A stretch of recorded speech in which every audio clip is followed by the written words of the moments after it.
number 5, which is related to the audit of the APD license plate reader program, and I'll look for Mr. Perry.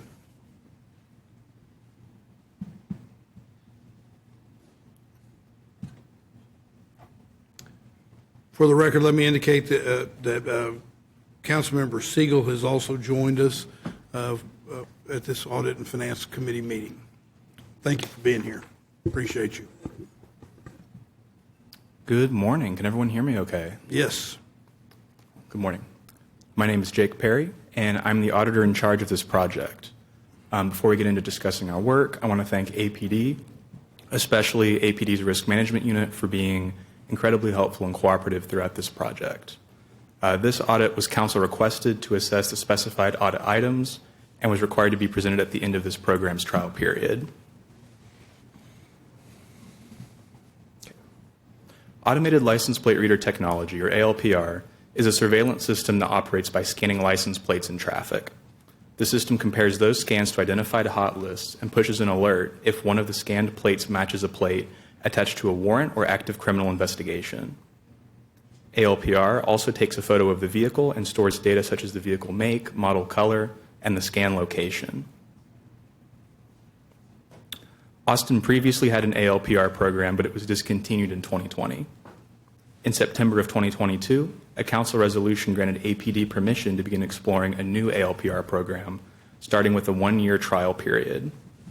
The parameters of the program, including a reduction in the data retention period, were further developed in collaboration between APD, the Office of Police Oversight, Council, and other partners in 2023.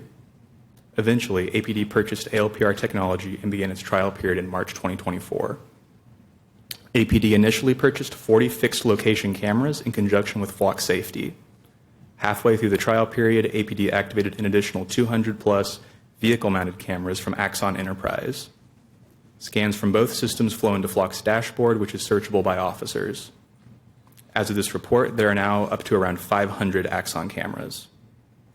Currently, APD's Risk Management Unit conducts quarterly audits of the program, which are inclusive of all of our resolution-mandated audit items as well as some additional information. The trial period officially ended in March of this year, and Council will soon decide on whether or not to continue the program. This audit specifically was called for by the same resolution that allowed APD to begin their trial period. This project covers the first 3 quarters of the trial period, ranging from late May 2024 to the end of December 2024. This project had 3 primary objectives. 1 was to respond to the 8 identified audit items in the council resolution and to evaluate APD's risk management audit process. 2 was to compare characteristics of the city's ALPR program with peer police departments. And 3 was to monitor for any additional high-level risks in the program. Our audit ended up with 2 findings, 1 recommendation, and 1 additional observation. Our first finding was that APD Risk Management's quarterly ALPR audits generally complied with policy requirements, but could be improved with greater formalization and scheduling. This table you see up there has some of the key data for the resolution-specified requirements, as well as some issues we noted in APD's audit process. Some of the issues we found were that there were about 75 million license plate scans over the course of the 9 assessed months. We cannot verify that exact number because there were gaps in APD's metadata. These gaps happened because of staff not pulling data on time. Additionally, for program outcomes, we found that there were approximately 134 prosecutions in conjunction with ALPR use. But the true number of those prosecutions may be slightly less due to how slowly the justice system moves. The information requests that we use to answer this item are snapshots in time of various legal proceedings, some of which may have been suspended by now. We also found that there have been 3 instances of data sharing in the trial period. As of this presentation, there have been 5 more in 2025, bringing the total to 8. APD's risk management was initially not aware of these data sharing instances until late in our own audit reporting period. We also found that there were 0 non-correlating matches. This means that there were no instances in which someone was pulled over a non-resolution sanctioned reason in conjunction with ALPR use. That was based on our assessment of all 286 relevant stops. APD initially did not report this metric until quarter 3. In addition to reporting the resolution required audit items, we evaluated APD risk management's audit process. and identified some key areas for improvement. We observed that the personnel involved in APD's ALPR audit process did not appear to have clearly defined roles or responsibilities. Lots of the audit work was done by need or interest, which could lead to continuity issues if there were to be any sort of staffing changes. Additionally, APD Risk Management also conducted reviews of officers' compliance with ALPR policy. Sometimes officers entered unclear or invalid reasons for using ALPR, which were not in compliance with resolution and general order requirements. We found that those reviews done by APD Risk Management did not appear to follow a consistent schedule or frequency. Throughout the project, we also heard that APD was in communication with key stakeholders, such as the Office of Police Oversight and the Public Safety Commission, but reporting out their audits was not a requirement, and as such, APD's interactions with those stakeholders was irregular. Our one recommendation for this project pertains to APD's ALPR process. We recommend that APD continue conducting regular audits of the ALPR program while streamlining their audit process. As mentioned, APD Risk Management did not always pull their metadata in time to be complete. We recommend that APD attempt to automate their data pulls and requests and to ensure that the anonymization of their metadata is complete.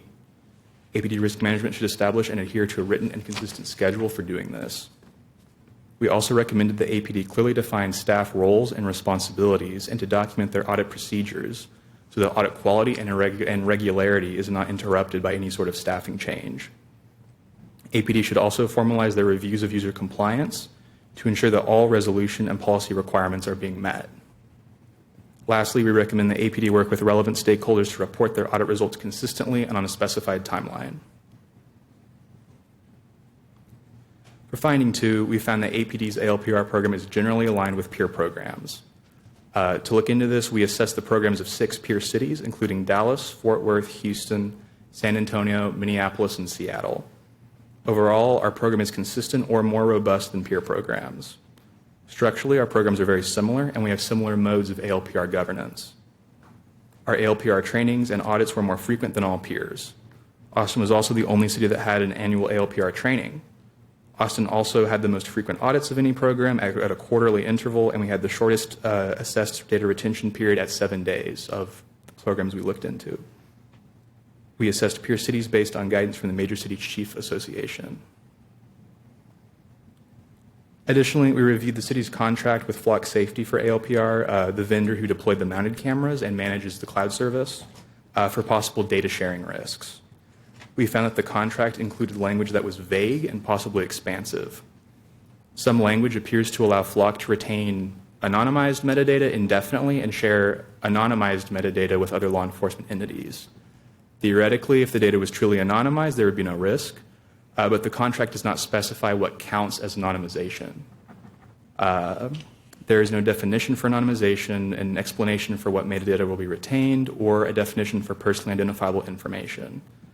As such, Flock could theoretically keep information such as license plate numbers and photos of vehicles and their locations. This data could then be shared with federal, state, or other law enforcement agencies if legally mandated. And to be clear, we didn't observe any instances of this happening. However, it is theoretically possible if the contract language is not aligned with the resolution. As it stands, the resolution explicitly protects free speech activities, access to reproductive care, and immigration status from being disclosed. Thank you for your time today, and we're happy to answer any questions you might have. Thank you very much. Members, before we go to specific questions, I wanted to see if management had any response that they wanted to go ahead and do now, and we'll ask questions of everybody at one time. That way we'll have all the information. Thank you very much. Mayor Pro Tem, council members, thank you all for this opportunity to come and discuss this. This is Scott Askew, newly promoted Assistant Police Chief, who is an expert in this field, so I feel very confident. And who are you? I am Chief Lisa Davis. Thank you, Mayor, for that. I'd like to thank the city audit team. Once again, I appreciate and I value the feedback that the audit gives, and I think what Scott will share will hopefully make everyone feel that we are absolutely on the right track where this is concerned. And again, Austin goes above and beyond any of our peers throughout the country when it comes to the ALPR. Thank you, Chief. Thank you, sir, and congratulations. Hey, thank you, sir. I appreciate that. Before I get started, I'll apologize. There's quite a bit of information here to unpackage. Thanks for this opportunity, Mayor, Council. My name is Sheldon Askew, and I am a new Assistant Chief with the Austin Police Department. I'll also thank the Auditor's Office as well as Sergeant Lee Naus, who works in the Risk Management Office, thanking him for the opportunity for working with the auditor himself to get this report complete. I'd like to start by reading a short report, or a summary rather, of the response to the overall audit. APD is committed to complete transparency and procedural justice. In line with this commitment, we present the following summary in response to the audit reports. In September 22, City Council authorized the resolution which granted the resumption of ALPR programming for a one-year trial period, with activation commencing March of 24. This resolution required City Auditor's Office to complete a comprehensive audit of the system's use upon the conclusion of the one-year trial. The audit's findings and recommendations scheduled to be presented, the audit findings, of course, today. With that being said, APD leadership reviewed the audit and believes that the report demonstrates our overall commitment to compliance with the resolution in the following ways. Provided accuracy of ALPR system data, incorporated best practices observed in peer police departments, and properly used ALPR software in multiple hot lists, leading to 13,122 matches with 0 incorrect or unjustified stops. Adheres to council data sharing limitations, data shared 3 times during the audit period that the auditor looked at, addressing 3 allowable categories, which were trafficking of persons, which is obviously extremely important to all of us, theft of motor vehicle, and arson, all of which fall into the parameters of the resolution. Completed 27 requests from APD officers for license plate number to be entered into APD's customized hot list, resulting in 193 hits with 0 unjustified stops. Obviously, APD acknowledges the audit report also revealed areas of improvement, and we appreciate the time in explaining each of those recommendations and discussing the solutions in which we will incorporate into practice and training along with the department. APD remains committed to adhering to the resolution and to parameters established in the use of the ALPR technology. APD leadership looks forward to the ongoing program assessment and recognizing the full potential of this investigative tool. What I'd like to highlight is just the overall success of this particular software. What we were able to do in this very short one-year period of time was we were able to capture a number of violent felons in our community that committed murders, aggravated assaults, robberies, and sexual assaults. And even if it was just one in particular victim who was allowed to get justice as a result of those heinous crimes, I can honestly say I believe this particular software system was a success. I'd now like to go back and I'd like to address the audit findings in particular that the audit found, and there were 4 in total. Actually, I believe there were 5. 4 in particular I'll focus on immediately. The first, of course, is the automatic data pools and the data request included an automated anonymization of the data for audit purposes. So this particular question pertained to the gaps in the data sets that the auditor just spoke about. So when we initially stood up the ALPR system, we worked with specifically the flock vendor, and what we were able to do there is we were able to understand their systems and understand what we were able to pull down. Now, what they did not offer at the time was automated push of data to us after a certain period of time, so in this case 30 days. As council and mayor will probably remember, this ALPR technology went through several iterations with council. The initial iteration was a 30-day retention period, and then it was dialed back to 7 days. At some point during those conversations with the ALPR provider Flock, we were given information that indicated that we were able to pull that data down for every 30 days. Now, with that, the understanding, we went to pull the data down every 30 days and found that it was only being retained for 7 days. And that has to do specifically with the fact that we're only retaining the data for a 7-day period. So that explains the reasons why there are missing data gaps, or should I say data gaps in general. To rectify this, we worked directly with the vendor in order to get an automated push of the data to avoid missing data in the past. What we did to look back and recover some of that data is we averaged out what our usage of the particular system was during the missing period of time, and we were able to estimate the data that was missing. The other portion that was talked about is the requirement to give audit outcomes with respect to whether or not the ALPR data resulted in prosecutions. And unfortunately, that's a very a difficult question to answer, and the reason being is because, as you all know, once someone enters into the criminal justice system, a number of variables might be a factor into the reasons why it's delayed over a longer period of time. So our audit reports are run quarterly, and those quarterly audits obviously don't capture accurately exactly what it is that the outcome of those cases may be. We completely agree with the auditor's recommendation in the first audit recommendation, and that one is currently implemented because of the actions that we have taken to get those automated pushes of data directly from the vendor. So that one has been implemented completely. The second one is clearly described roles and responsibilities for staff involved in the risk management audits, including documented audit processes so that the audit process can be replicated for future staff. Again, we agree with this recommendation, and it is being implemented and will be fully implemented by July 31st of 2025. Let me explain the reasons this happened.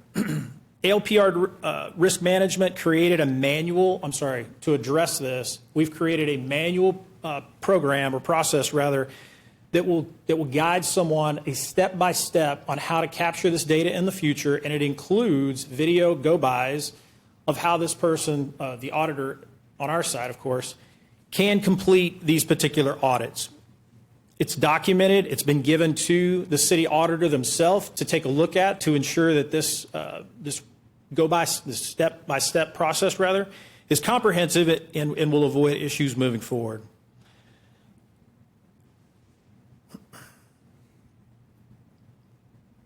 Prior to staff turnover, the risk management sergeant will cross-train anyone that may take his place. So the auditor brought up specifically the risk associated with staff turnover.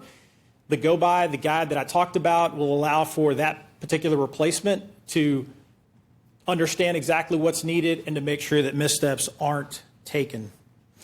The third is going to be the regular reviews of ALPR use compliance with policy requirements, and we agree with this one as well. APD recognized the City Auditor's Office noted issues with user compliance. APD reviewed the audit report and in a commitment to ensure user compliance by addressing these issues through technology changes to search interfaces, additional reviews of ALPR use by APD supervisors, and adjusting training to address documented concerns. APD risk management audits has found a high degree of compliance with existing users. Any issues that we have found are going to be addressed through a couple of different ways. One way we're going to address this is we're going to work directly with the vendors, which we've already started to do, to require certain fields, reasons, and case numbers associated with the search of this particular data set. This is going to ensure that we're not missing any data moving forward into the future, and this full implementation should take place by October 1st of 2025. The other thing we're going to do is APD's risk management is going to review search history and reach back out to the individual officers should we find non-compliance to make sure we close the gap on anything that we may find. The fourth issue that the auditor found is as such: a defined timeline for reporting the regular risk management audits, including a list of stakeholders to regularly share audit results. We agree again with this particular recommendation as well. APD risk management audits are conducted quarterly and are completed no later than 30 days after the audit period closes. APD executive staff will provide regular updates to the Public Safety Commission. Through quarterly departmental presentations, APD will also disseminate this information to the Office of Police Oversight, Public Safety Commission, and City Council. Additionally, in November of 2024, this past November, APD added transparency links on both the Axon as well as the Flock systems, and those are visible in the Austin Police Department's open data portal, and that is currently implemented as well. The next portion I'd like to talk specifically about is going to be the section of the contract that gave pause to the auditor with respect to the actual verbiage in the contract, and I'm paraphrasing here, so bear with me. It's section 4.4 of the actual contract itself that explicitly states, and I'm going to read a portion of it, the statements grants Flock a non-exclusive worldwide perpetual royalty-free right to the license and the information contained within. So the first thing I think that needs to be stated is that Austin's data is only retained for 7 days, period. It is not retained thereafter, therefore it cannot be shared, used, or otherwise in any capacity. With that being said, the data that is collected by Flock, and I'm specifically talking about Flock here, is anonymized. In other words, the data does not show where the picture was taken. All it is simply a picture that is commingled with, say, Dallas Police Department's data, Houston Police Department's data, and so on and so forth. So there is no connection back to the Austin Police Department. It is simply a photograph of the license plate itself. It provides no information with respect to who is the licensed owner or registered owner of that particular vehicle, and obviously can't be used in any other way. There was a question as to whether or not this would allow, the language would allow for the data to be retained for greater than a 7-day period. The vendor has assured me that the data falls off every 7 days, and there's no possible way that the data is maintained in any capacity for a 7-day or greater than a 7-day period. The next thing I'll talk about is just simply that Flock does not maintain the data. They only maintain the data. Axon. Axon does not maintain the data. In the event that we, as the owner of that data, opt in, they can collect it, but we have not opted in, and therefore, as a result, they do not maintain it. I'll pause there. I've dumped a lot on you all, so if you have any questions. I'll tell you what, let's just step back and make sure the auditor's office and you are in a position to answer questions. And I'll start by asking members, we have questions? Yes. Okay, Councilmember Vela. Yes, but I wouldn't mind hearing any kind of a response or if to the extent that the auditor's office has any comments on Yeah, that. sure. Do you have anything you want to comment on the last presentation by the Assistant Chief? But if not, happy to jump into questions Yeah. as well. Yeah, I would just like to clarify on our additional observation about the anonymization is that, we haven't explicitly observed any instances of anything not happening according to what we want our resolution to be. But Section 4.4 of the Terms and Conditions does say a non-exclusive worldwide perpetual royalty license to use and distribute aggregated data to improve and enhance the services and for other development, diagnostic, and corrective purposes, other Flock offerings, and crime prevention efforts, and to disclose agency data, both inclusive of any footage to enable law enforcement monitoring against law enforcement hot lists, as well as provide footage search access to law enforcement for investigative purposes only. So I guess we're kind of looking at that language and we're seeing that that could potentially allow for something that we don't want under our resolution. So we're just kind of maybe flagging that for consideration as we look to extend potentially this resolution to make sure that all of that language that's in our contract is consistent with what we want. So the bottom line is you haven't seen any use or anything that would be outside of what it is you're wanting and what I think everybody's wanting, but what you're wanting to see, but the language you see is broad enough to create that possibility. That's correct. Understand. Anything else you'd like to say in response to Councilmember Vela? Or that's very good. Well, then, Councilmember Vela, you'll have the floor. Thank you, Mayor. With regard to, and again, this is really more kind of for the vendor, but so they're keeping photos of the individual license plates? So for a 7-day period, sir, the contract allows for them to maintain the photographs, again, anonymized. They don't have location. They don't have any other information, in order to make system improvements or in order to troubleshoot issues that may exist with this particular technology. And so, and again, I'm just trying to understand, because this is an important piece, the data retention, and yes, obviously that's the critical piece. So they, again, we have the data, and the data would have both the location and the identity of the vehicle, right? The license plate and the location of the vehicle. That's retained for 7 days. Is that correct? So we retain that, sir, but they do not get the location data. They only get the photograph of the license plate itself. Got it. That's helpful. Yes, sir. And they are retaining the photograph of the license plate itself beyond that 7-day period, again, for their own purposes that you just read? No, sir. The data is completely deleted after 7 days. We set the retention period, and it's deleted even on their side in 7 days. So what is that language then covering, where they're saying that they can, retain stuff for future purposes and whatnot? So I've had some conversations with the vendor directly on this particular topic, and what they've explained to me is that that particular language allows for them to share the data in the event that we, as the owner of the data, agree to share it. So many cities throughout the state will share, in fact, the data, and that language provides them with, I guess, the protections they need in order to share it. Got it. So this is a boilerplate language that they use that in other contexts with other police departments or other agencies, honestly, it doesn't have to be a police department, where they can have some flexibility, I guess, to use the data, sell the data, do whatever they want with the data for their purposes. But because we have specific language in our contract that is, and again, that's inoperable, essentially? Would that be, I mean, in other words, that contract provision, again, I'm just trying to understand what it's doing. Sure.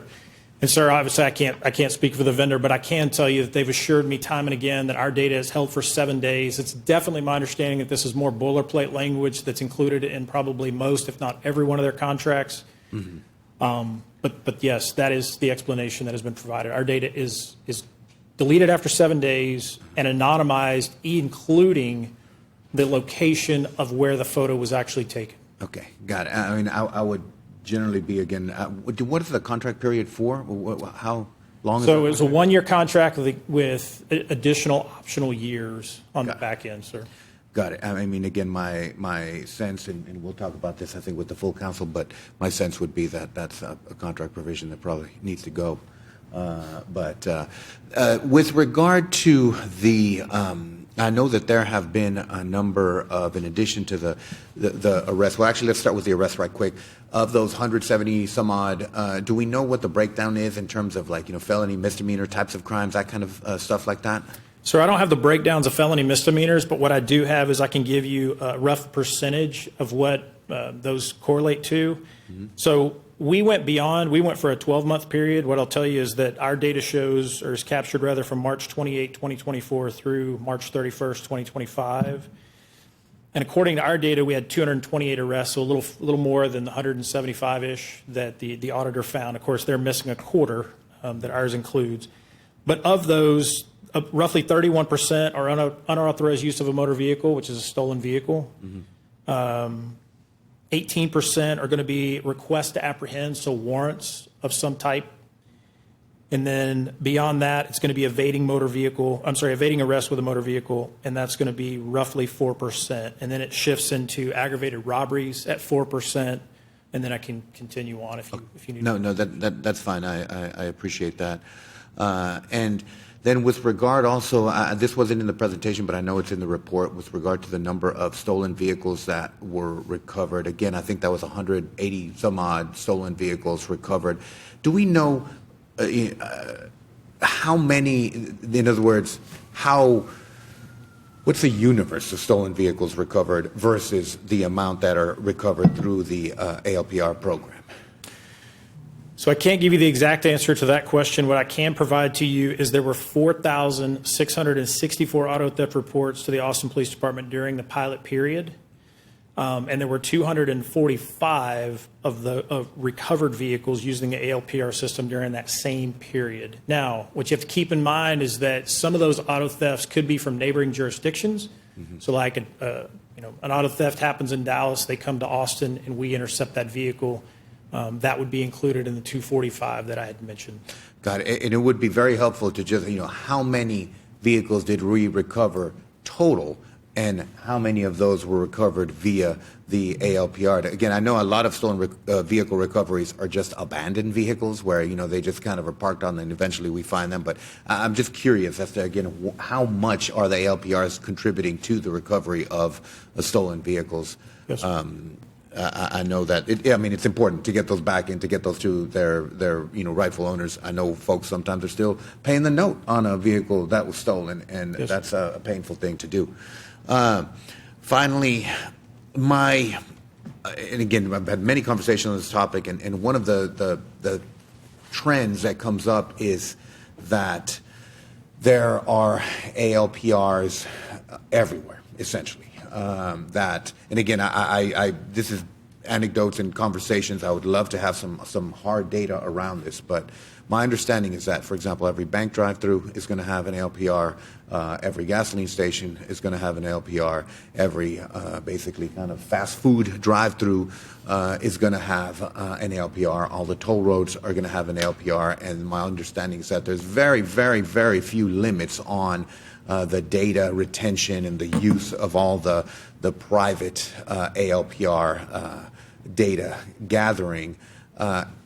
Can you shed any light on that, or for that matter, the auditor's office also, just in terms of how broad is that private sector ALPR data collection? And again, I think about this in terms of, again, when other folks are looking for data, my sense would be, in the conversations that I've had, would be that they would just go to the private sector, that they're going to have a much more robust data set in the private sector than the police, especially with a 7-day retention period, because my understanding is that there is no limit to a private ALPR data retention.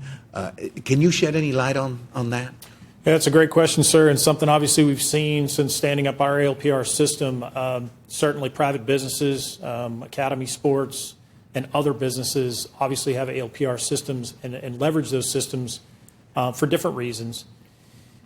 There is, to my knowledge, there is not a maximum retention period that can be set based upon the capture of a private ALPR camera. Obviously we look at the 7-day period, we maintain the 7-day period, but I can't speak certainly intelligently to what those different businesses that we know having ALPR systems retain data to. Okay. And then finally, I have a few more questions, but I'll yield the floor. But how many of the hits that we're getting are instantaneous, and how many did we use the system to look back on? Because that was I was a supporter of the 3-minute retention period, where we just got the hot hits and used them for. And I know the police department was like, we do want to get a little bit of a look back period in case we get a report or we get a lead and we want a few days to look back. Do we know, again, how many of the arrests are boom, we got that hit and we send somebody after them right away, versus how many of them were inquiries after the fact where we did need that kind of look back period? Sure. So I'll talk about these in two different buckets, if you will. The first bucket would be the immediate action. So when we're driving around and we get a hit on the ALPR system, obviously if it's the vehicle near the particular patrol car or if the camera, then what will happen is that the patrol officer will be notified, in which case they may take immediate action. Obviously, the resolution requires secondary verification before action is taken unless exigent circumstances exist. So there is a bit of that you have to factor in as to whether or not they took immediate action. But at the same time, those are, from my estimation, in most cases, those are going to be the lower level offenses, right? So like your lower felony offenses, misdemeanor, Class A misdemeanor offenses, things of that nature. The bigger impact is the second category, which is this look back period, right? And so what we have to think about when we talk about a look back period is we're talking about cases that are historically assigned to investigators. So we're talking about homicides and aggravated robberies and sexual assaults and that kind of stuff. And so those cases, detectives are actually going into the data set and they're looking for vehicles that they could place, say, at the scene of a crime in a particular period that was close to, of course, the events that we're investigating. So I think bucket one is probably going to be much larger, But bucket 2 arguably is much more impactful given the severity of those particular crimes that, of course, those investigators are looking into. Do we know how big bucket 2 is, though, in terms of how many look-back searches were part of the system? That's what I'm trying to kind of get my head around, is that how often is that, are we using that? I don't have that information, sir, but I'll certainly look into it. And that's fine. Thank you very much. Yes, sir. Mayor Pro Tem? Thank you. Thank you, Councilman Ravella, for your comments on the prevalence of LPRs within our community, especially in the private sector. I think the difference here, or the distinction here, is that we as a local government would be compelled and required to provide access to our information if asked, especially from the Texas Department of Public Safety. We have here in this initial audit that Bastrop County Sheriff's Office also asked for our data, as well as our own fire department. And correct me if I'm wrong, there are 5 more data sharing requests that came in since March. Is that right? Ma'am, I don't have that data directly in front of me. I have no reason to doubt what the auditor is saying is accurate, but I do know of the 3 you're mentioning outside of those 5. Okay. Of those 5, if the auditor could speak to it, do we know what agencies are asking, and any insights as to the increase in volume? Because we went 9 months without a single data share request, and I do want to ask why there was no data request reported in March, and then come to find out we had 3, and then now we have 5 more in the last few months. Yeah, so to start with the breakdown of the requesting agencies. So I checked this yesterday. Of the 8 that we've received and processed and shared with so far, 3 are from our own fire department, from AFD. 1 is from Texas DPS, and then 4 more are from other local area law enforcement agencies, Georgetown PD, I think Hays County Sheriff, Bastrop County Sheriff, and someone else who is local as well. And then part 2 of the question was, can you remind me? Yes, just any insight as to why the volume has gone up so much in this last few months? I think that if you... We have a slide where we show our numbers over time. Our numbers are kind of ramping up throughout the entire, as the quarters go, as I think we have more cameras. And as there's more activity and as people are more aware, Austin Fire Department is also requesting more frequently. So I would guess that it's just the program's kind of ramping up and people are more aware of it and we have more cameras. That's what I would attribute that to. Okay. I don't know if you have any other... And, you know, we had extended the contract with Flock to continue the 1-year trial period, but the audit here is only 3/4 worth of findings. Can you speak to that issue? Yeah, so we initially planned to present this a little bit earlier, but we ended up having some delays with correcting a few things. And so in order for us to have a very high degree of confidence in our presentation and to be able to present in a timely fashion, we stuck with those first 3 quarters finishing on December 31st. Well, you know, that's unfortunate because part of the reason why I supported the extension is because I wanted to get a full review of the year worth of finding. So I, made my vote based on us having a full year's worth of information, data, to have a full year picture of the importance of this tool. Okay, so the other finding that you made here is around the contract language, and I stepped out briefly, so I didn't catch the beginning of that question. But can you talk us through, or someone from City Legal's office, why we would have a contract with Flock that didn't adhere to the resolution or left a gap open to interpretation that wasn't clearly aligned with our resolution that council passed, as stated by our city auditor's office? Do we have someone here? Anybody here? Yeah.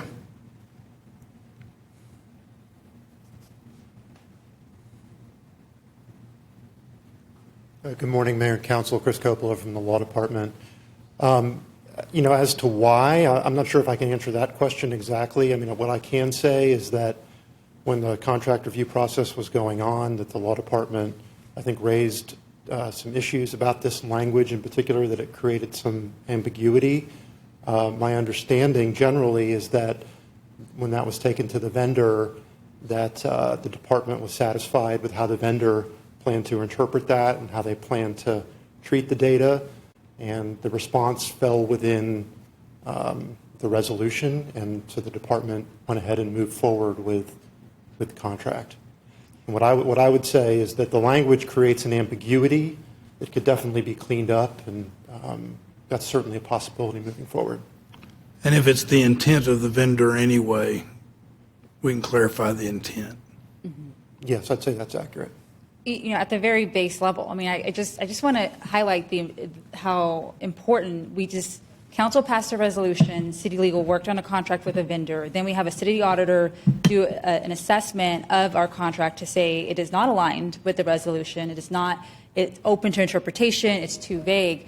That does not give me trust as a policymaker and our city legal department if we can have an audit come back that leaves or has such a tremendous finding. I understand. Okay. Those are the questions for now. Thank you, Mayor Pro Tem. Councilmember Duchin, then Councilmember Siegel. Thank you, Mayor, and thank you. In fact, I'm probably going to have a mix of questions for both the auditor as well as the assistant chief. I want to start with just generally understanding to the degree that when you guys did the audit, you looked at, I know, 6 peer cities, some in Texas, some outside of the state. I'm assuming, did you look at other cities beyond that? Like, can you give me a sense of the scope of how many large cities you kind of looked at to understand where we were in that mix? Yeah, so we looked at 6. We looked at Dallas, Fort Worth, San Antonio, and Houston, and those are our sort of typical large Texas major city peers that we look at. And then we added in Seattle and Minneapolis because those are peers that we had worked recently with another law enforcement-related audit. And in terms of size, population, and having an ALPR program, we judged them to be similar, so we folded them in as well. Were you able to look to understand whether they had any similar issues as the ones that we've been discussing today? No, we didn't quite look into, I guess, their discussions or any sort of news articles or anything like that about their programs. We sort of were looking at kind of high-level characteristics to judge where we were at and to level set against where everybody else was. Okay, so we don't really know at this stage whether they've experienced similar issues with contract language or they've experienced similar issues with some of the other concerns that we've raised today. No. Okay. Yeah. Next question, to piggyback on Mayor Pro Tem's question again, is it possible, without too much energy, to update your findings to align with APD's findings that are a year's worth versus three quarters worth? I'm not exactly sure if that's something we could do easily, but in terms of like adding that additional quarter of information. Right.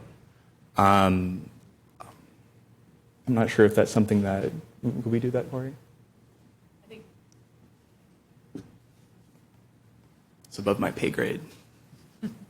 Yeah, I think that's something we can look at doing. It does require us, obviously, we're not going to put in an audit report unless we do thorough analysis and verification of that information. So it could take a minute, but it is definitely something we could add. I would say maybe produce as a separate, this report's already out there, produce as a separate document for you guys. Okay. I guess I'd be curious to understand how difficult that would be and if that's the council's direction, if that's something that's in the cards.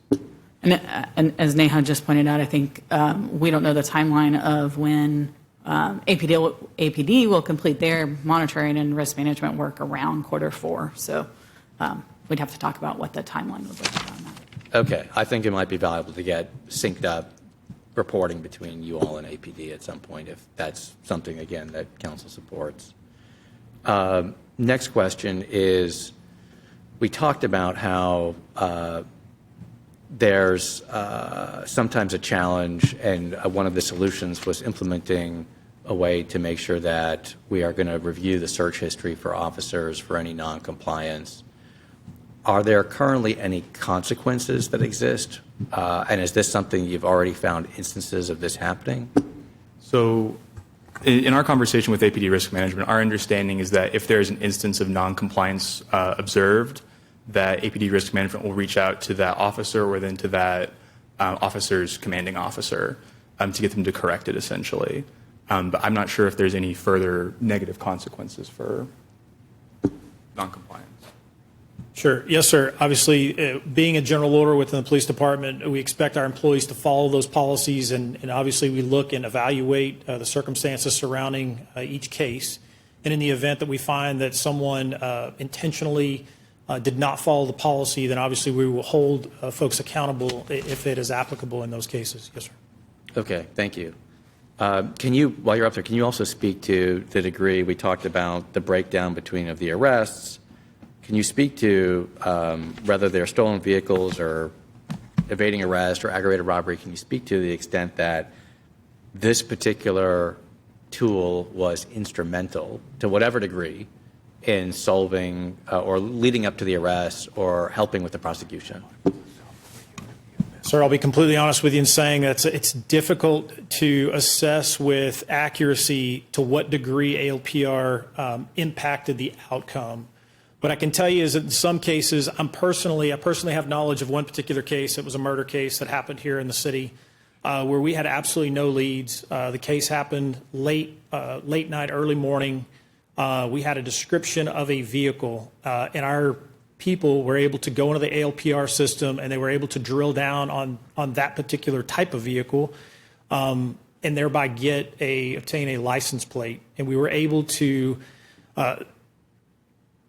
build, if you will, with different elements of the investigation, probable cause to believe that two individuals who had essentially or had thereafter left the city, linking them back to that particular murder, and we were able to arrest and then thereby charge these two individuals with that murder.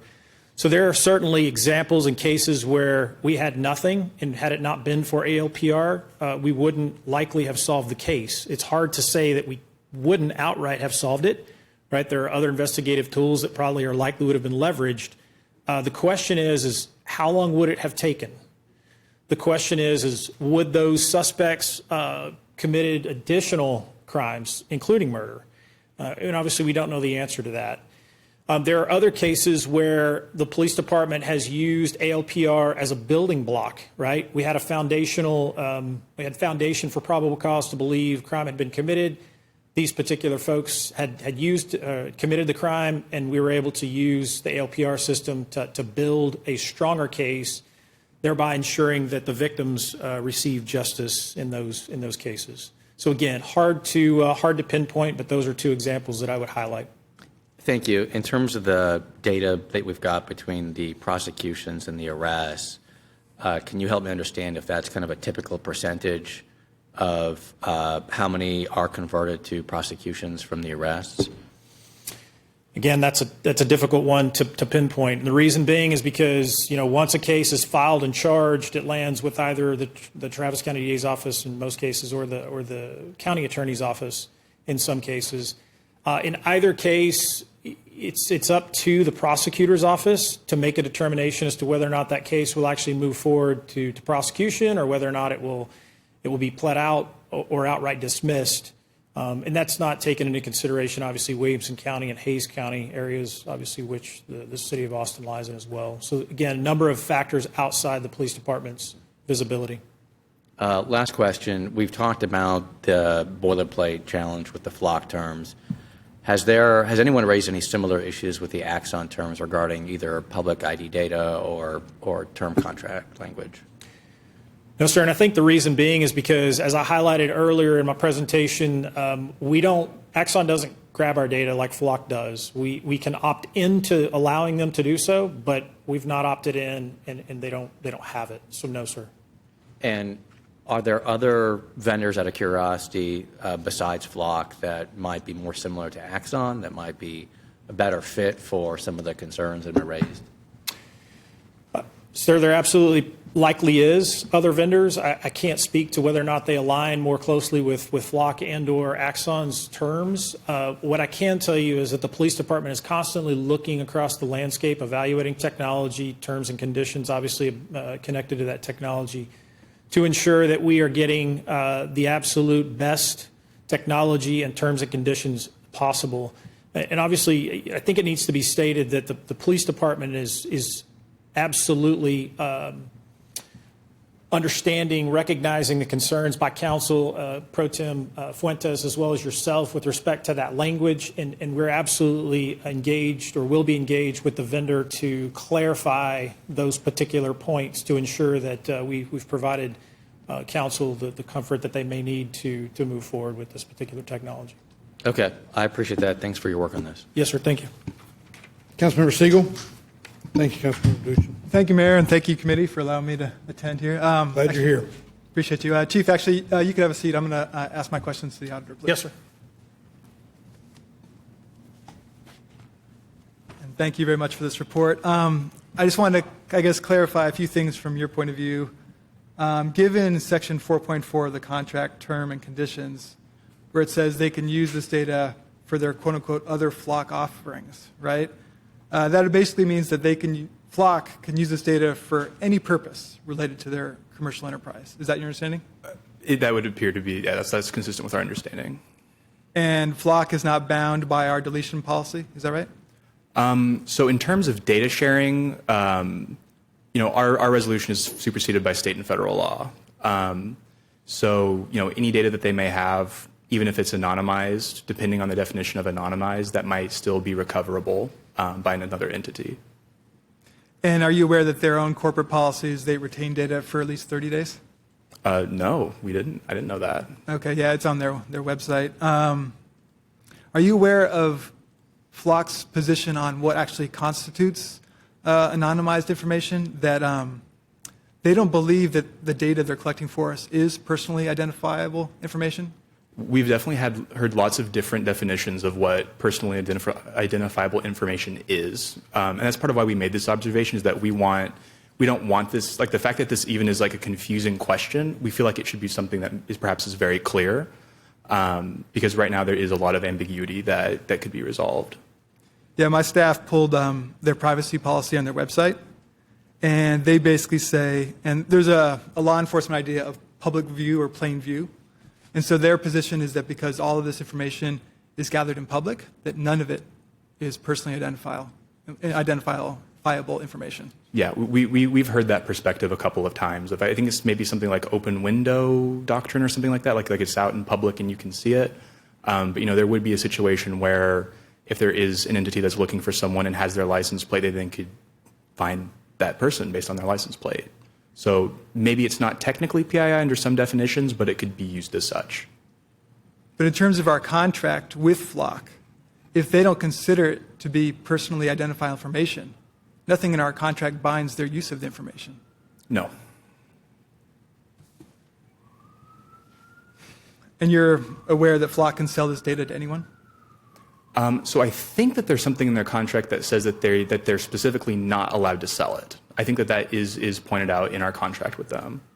No, but 4.4, which we're talking about, is they can use this for a non-exclusive, worldwide, perpetual, royalty-free right and license to use for other Flock offerings. I think that has to do with their own development of other services and products, maybe not giving it to other people. There's another part of the contract where I'm 99% sure that they say that they can't sell it. But again, the way it's written is rather vague. So it's kind of, again, the fact that this is a question is maybe something that should be ironed out to be very clear. Thank you. Yeah, are you aware that Flock kind of advertises itself as using artificial intelligence to basically track requests against this database? Yes. So this kind of data would theoretically be a part of their machine learning program? It definitely could be. Okay. I guess I want to switch gears a little bit. Are you aware of the APD's internal audit of its ALPR program? Yes. And are you aware that audit found that in Q3 there were 0 data sharing requests? Yes. And that in your audit you identified 3 requests that came in? Yeah, so that was one. There were a few different instances where APD's initial pass at the audit would have a discrepancy like that. Like, for example, in Q2, I think they initially said that there were 4 entered license plates, and we looked at it and we said, oh, there were 5, and APD later corrected it.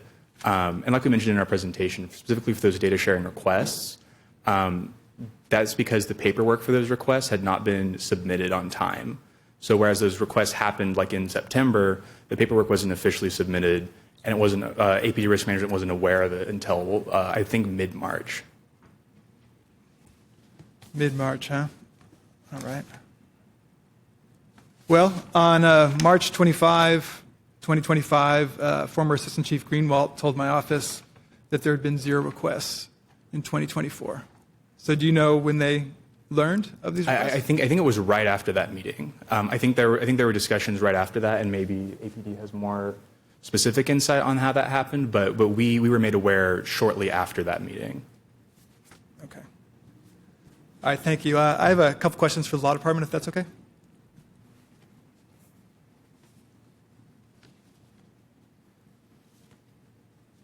Chris Coppola. Mr. Coppola, thank you for coming. I don't know do you have the contract with Flock handy? I have a couple section references here. I do have it in front of me, yes, sir. All right, thank you. Section 10.4 says that the agency, which would be the City of Austin, does not have any authority of any kind to bind Flock in any respect whatsoever.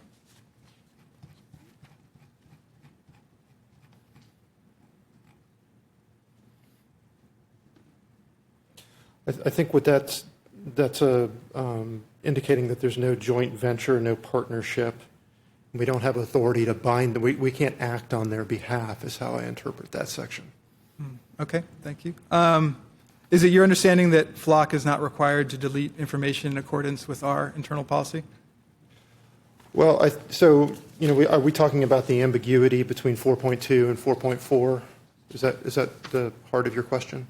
Is there anything in this contract that would require Flock to delete or not retain information after 7 days?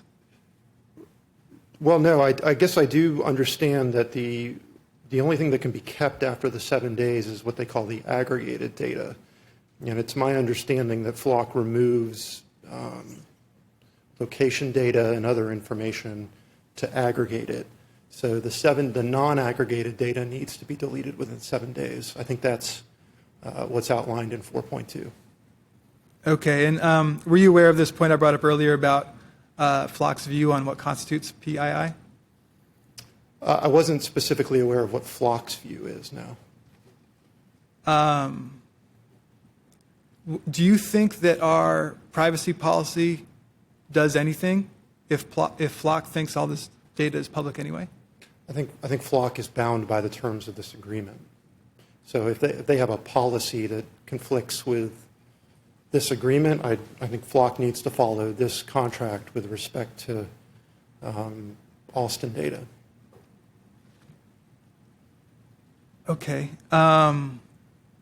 Is there a definition of personally identifiable information? There is not, and that is certainly a weakness in this agreement. Okay. So we couldn't necessarily enforce against Flock if they said this is all plain view, public view stuff.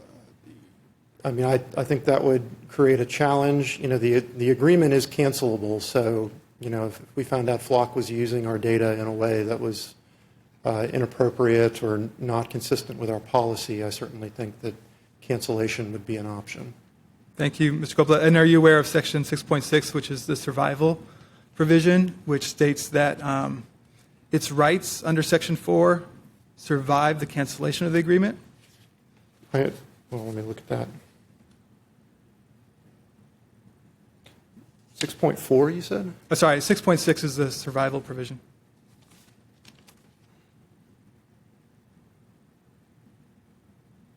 Yeah, I do see that Section 4 is included in the survival provision. So if we have different interpretations of PII and a court agrees with Flock, then there's nothing we can do about it. Well, and I think what you said earlier as well is that even the aggregated data, they agree they would only keep for 30 days. But, I mean, potentially that data would still be out there. And they've taught their machines to use it anyway. Well, anyway, I guess. I'm not sure what that means exactly in practice. Fair enough. Thank you. Yeah. That's all, Mayor. Members, anything else on this item? Thank you. Thank you to the auditor's office. Chief, you just got to talk? Sir? Do you just have to talk? Well, I got 2 points I'd like to make if you would give me the Sure. opportunity, sir. So to Mr. Siegel's questions, or comments rather, I would just state that APD's contract is more restrictive than the general language found on, of course, Flock's website. And I, like legal, believe that they're bound to the verbiage obviously found within that particular contract. I would also state that the outside user requests that came in during the audit period, the 3 in particular, were being collected. In other words, the ARIC, the Austin Regional Intelligence Center, is the data or the ingestion point for those. They were being collected and held, but they weren't being shared with risk management. And that was obviously a training issue that we've addressed, and they are being pushed at this point in time. Great, thank you. Anything else, members? Okay. Well, thank you to the audit staff, thank you to APD, and thank you to the members for the thorough discussion. Members, that's going to take us to items 6 and 8, which are essentially the same 2 items, but because of the nature of the briefing, we will do that in an executive session. So, and I'll tell you what, before we do that, let me ask if on item